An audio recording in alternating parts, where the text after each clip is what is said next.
Good morning and welcome to MYP News, where we bring to you the latest updates and the deepest analysis of the Russia-Ukraine war. In light of the Russia-Ukraine war, Russia strongly believes that the citizens of Ukraine deserve to live in a country free of Nazis. It is Russia's main goal that the Russian-speaking separatists in Ukraine be protected.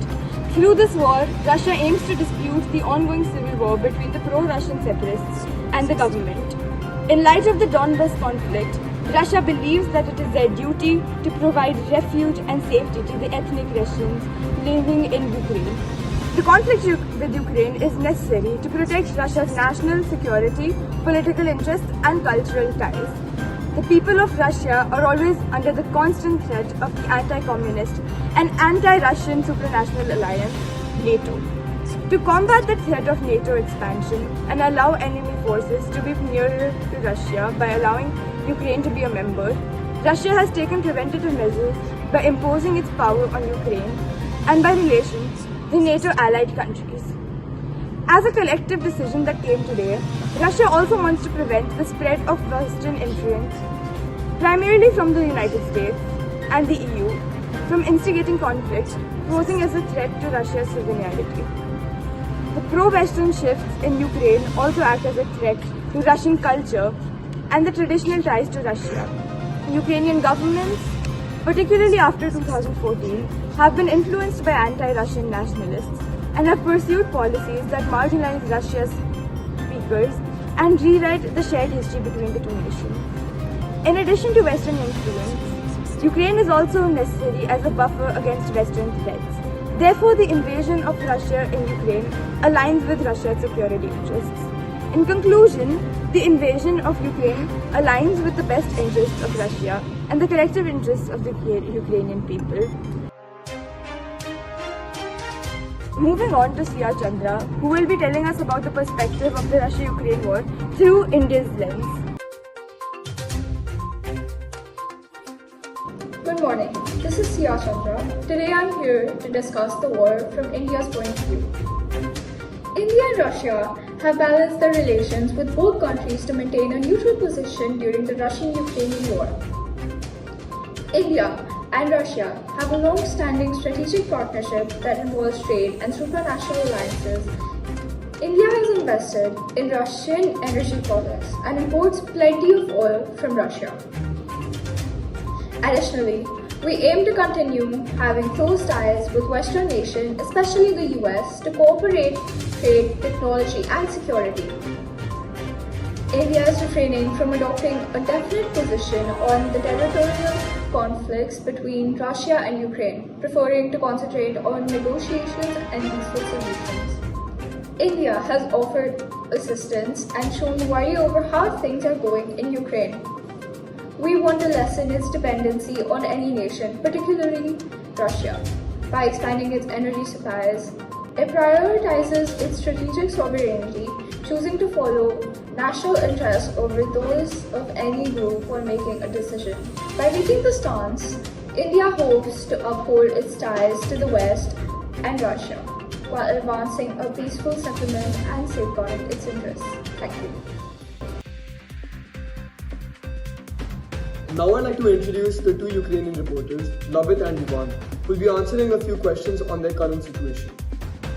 What do you feel is Ukraine's response to the full-on attack on them in February of 2022?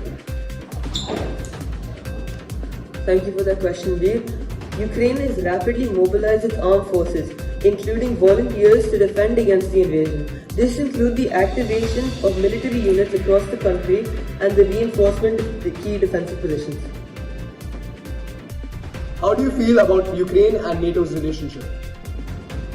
Ukraine's relationship with NATO is quite complex. On one hand, NATO has been a strong supporter of Ukraine, particularly in the light of the ongoing conflict with Russia. The alliance has proved various forms of support, including military aid, training and political backing. This support reflects NATO's commitment to helping member and partner countries maintain stability and security. We have a few questions for Lovit.